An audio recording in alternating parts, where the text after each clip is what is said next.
Hi everyone, we are going to start Chapter 2 of Harry Potter and the Sorcerer's Stone. Chapter 2, The Vanishing Glass. Nearly 10 years had passed since the Dursleys had woken up to find their nephew on the front step, but Privet Drive had hardly changed at all. The sun rose on the same tidy front gardens and lit up the brass number 4 on Dursley's front door. It crept into their living room, which was almost exactly the same as it had been the night when Mr. Dursley had seen the fateful news report about the owls. Once the photographers on the mantelpiece really showed how much time had passed. 10 years ago, there had been lots of pictures of what looked like a large pink beach ball wearing different colored bonnets. But Dudley Dursley was no longer a baby, and now the photograph showed a large blond boy riding his first bicycle on a carousel at the fair, playing a computer game with his father, being hugged and kissed by his mother. The room had held no sign at all that another boy lived in the house, too. Yet Harry Potter was still there, asleep at the moment, but not for long. His Aunt Petunia was awake, and it was her shrill voice that made the first noise of the day. Up! Get up! Now! Harry woke with a start. His aunt rapped on the door again. Up! She screeched. Harry heard her walking toward the kitchen and then the sound of the frying pan being put on the stove. He rolled onto his back and tried to remember the dream he had been having. It had been a good one. There had been a flying motorcycle in it. He had a funny feeling he'd had the same dream before. His aunt was back outside the door. Are you up yet? She demanded. Nearly, said Harry. Well, get a move on. I want you to look after the bacon. And don't you dare let it burn. I want everything perfect on Duddy's birthday. Harry groaned. What did you say? His aunt snapped through the door. Nothing, nothing. Dudley's birthday. How could he have forgotten? Harry got slowly out of bed and started looking for socks. He found a pair under his bed and, after pulling a spider off of them, put them on.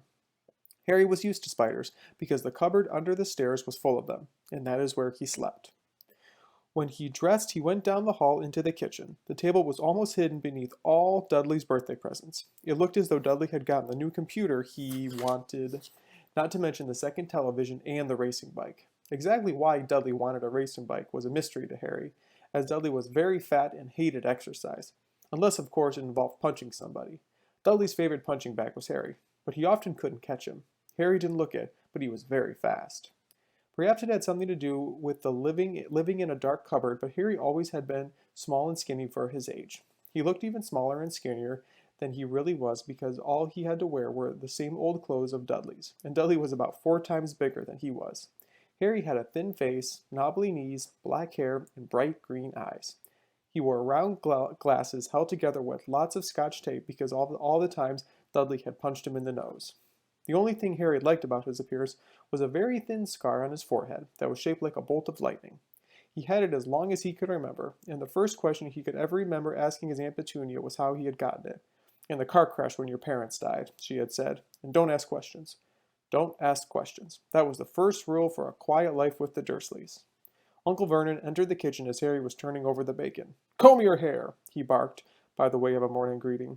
About once a week, Uncle Vernon looked over the top of his newspaper and shouted that Harry needed a haircut. Harry must have had more haircuts than the rest of his boys in his class put together, but it made no difference. His hair simply grew that way, all over the place. Harry was frying eggs by the time Dudley arrived in the kitchen with his mother. Dudley looked a lot like Uncle Vernon. He had a large pink face, not much neck, small, watery blue eyes, and thick blond hair that lay smoothly on his thick, fat head. Aunt Petunia often said that Dudley looked like a baby angel. Harry often said that Dudley looked like a pig in a wig.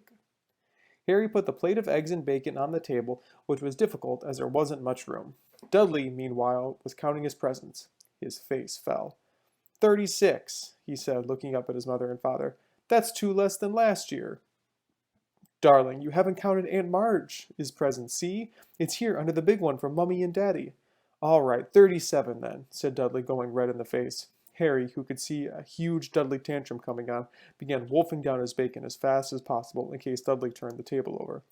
Aunt Petunia obviously scented danger too, because she said quickly, And we'll buy you another 2 presents while we're out today. How's that, Popkin? 2 more presents. Is that all right? Dudley thought so for a moment. It looked like hard work. Finally, he said slowly, So I'll have 30. 30. 39, sweetums, said Aunt Petunia. Oh, Dudley sat down heavily and grabbed the nearest parcel. All right then, Uncle Vernon chuckled. Little Tyke wants his money worth, just like his father. Atta boy, Dudley, he ruffled Dudley's hair. At that moment, the telephone rang, and Aunt Petunia went to answer it while Harry and Uncle Vernon watched Dudley unwrap the racing bike, a video camera, a remote control airplane, 16 new computer games, and a VCR. He was ripping the paper off a gold wristwatch when Aunt Petunia came back from the telephone looking both angry and worried. Bad news, Vernon, she said. Mrs. Figg's broken her leg. She can't take him. She jerked her head in Harry's direction. Dudley's mouth fell open in horror, but Harry's heart gave a leap. Every year on Dudley's birthday, his parents took him and a friend out for the day to adventure parks, hamburger restaurants, or the movies. Every year, Harry was left behind with Mrs. Figg, a mad old lady who lived 2 streets away. Harry hated it there. The whole house smelled like cabbage, and Mrs. Figg made him look at photographs of all the cats she'd ever owned. Now what? Said Aunt Petunia, looking furiously at Harry as though he'd planned this. Harry knew he ought to feel sorry for Mrs. Figg had a broken leg, but it wasn't easy when he reminded himself it would be a whole year before he had to look at Tibbles, Snowy, Mr. Paws, or Tufty again. We could phone Marge, Uncle Vernon suggested. Don't be silly, Vernon. She hates the boy. The Dursleys often spoke about Harry like this, as though he wasn't there, or rather, as though he was something very nasty that he couldn't understand them, like a slug. What about, what's her name, your friend, Yvonne, on vacation in Majorca, snapped Aunt Petunia. You could just leave me here, Harry put in hopefully. He'd be able to watch what he wanted on television for a change, and maybe even have a go at Dudley's computer. Aunt Petunia looked as though she'd just swallowed a lemon. And come back to find the house in ruins, she snarled. I would blow up the house, said Harry, but they weren't listening. I suppose we could take him to the zoo, said Aunt Petunia slowly, and leave him in the car. The car's new. He's not sitting in it alone. Dudley began to cry loudly. In fact, he wasn't really crying. It had been years since he really cried, but he knew that if he screwed up his face and wailed, his mother would give him anything he wanted. Dinky Duddy Dums, don't cry. Mummy won't let him spoil your special day, she cried, flinging her arms around him. I don't want him to come, Dudley yelled between pretend sobs. He spoils everything. He shot Harry a nasty grin through the gap in his mother's arms. Just then, the doorbell rang. Oh, good Lord, they're here, said Aunt Petunia frantically, and a moment later, Dudley's best friend, Piers Polkiss, walked in with his mother. Piers was a scrawny boy with a face like a rat. He was usually the one who held people's arms behind their backs while Dudley hit them. Dudley stopped pretending to cry at once. Half an hour later, Harry, who couldn't believe his luck, was sitting in the back of the Dursleys' car with Piers and Dudley on the way to the zoo for the first time in his life. His aunt and uncle hadn't been able to think of anything else to do with him, but before they left, Uncle Vern had taken Harry aside. I'm warning you, he had said, putting his large purple face right up to close to Harry's. I'm warning you now, boy. Any funny business, anything at all, and you'll be in that cupboard from now until Christmas. I'm not going to do anything, said Harry, honestly.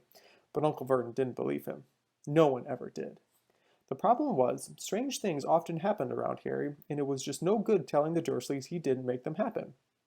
Once, Aunt Petunia, tired of Harry coming back from the barber's looking as though he hadn't been at all, had taken a pair of kitchen scissors and cut his hair so short he was almost bald except for his bangs, which she left to hide that horrible scar.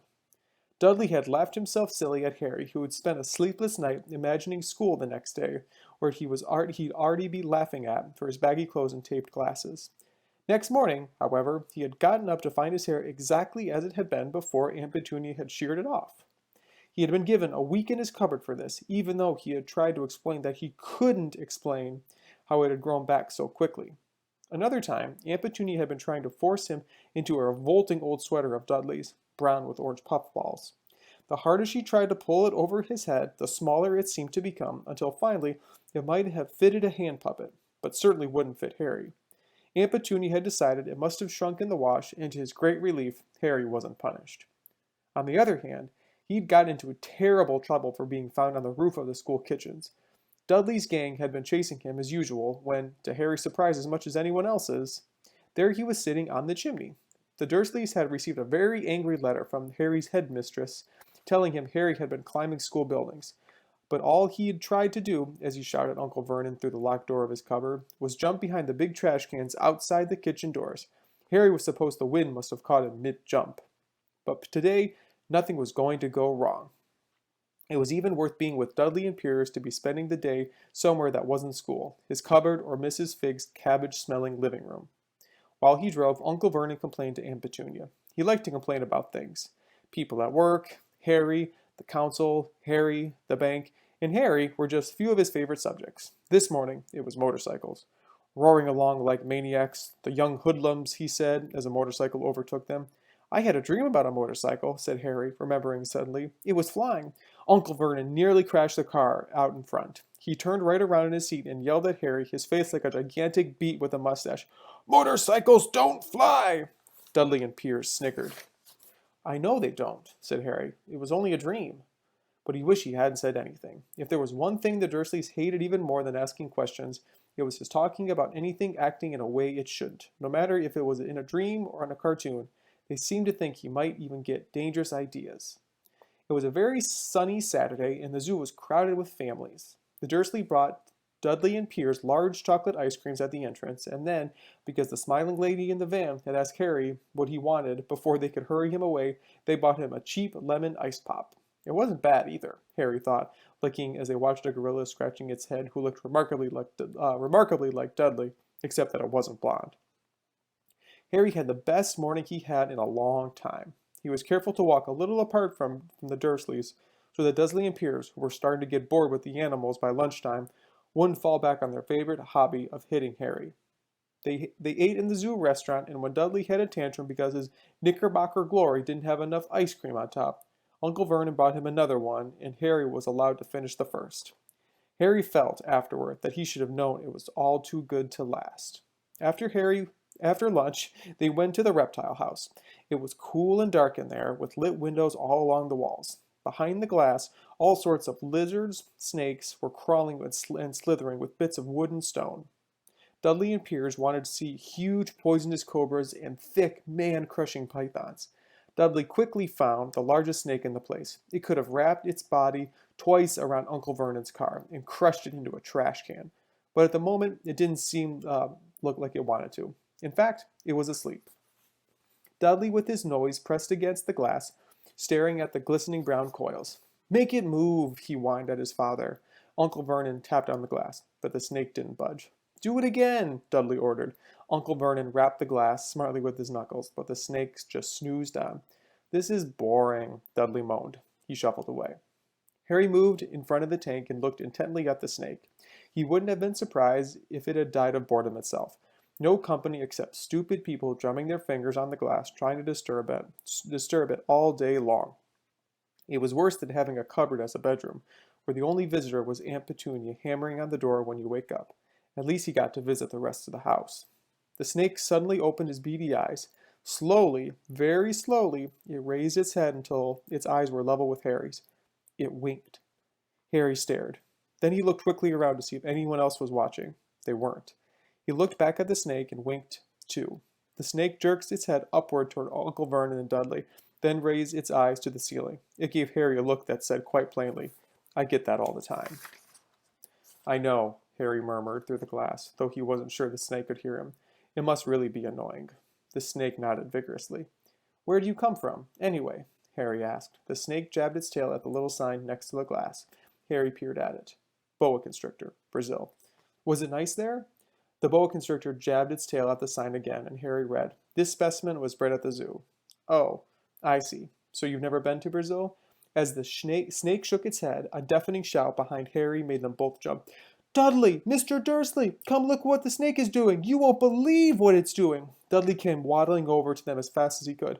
Out of the way, you! He said, punching Harry in the ribs. Caught by surprise, Harry fell hard on the concrete floor. What came next happened so fast, no one saw how it happened. 1 second, Piers and Dudley were leaning right up close to the glass. The next, they had leapt back in howls of horror.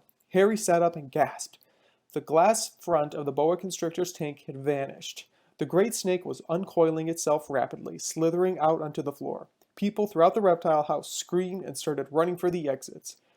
As the snake slid swiftly past him, Harry could have sworn a low hissing voice said, Brazil, here I come. Thanks, amigo. The keeper of the reptile house was in shock. But the glass, he kept saying. Where did the glass go? The zoo director himself bid Aunt Petunia a cup of strong, sweet tea while he apologized over and over. Beers and Dudley could only gibber. As far as Harry had seen, the snake hadn't done anything except snap playfully at their heels as it passed. But by the time they were back in Uncle Vernon's car, Dudley was telling them how it nearly bitten his leg off, while Piers was swearing it had tried to squeeze him to death.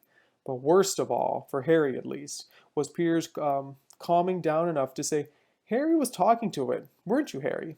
Uncle Vernon waited until Piers was safely out of the house before starting on Harry. He was so angry he could hardly speak. He managed to say, "Go. Cupboard. Stay. No meals," before he collapsed into a chair, and Aunt Petunia had to run and get him a large brandy.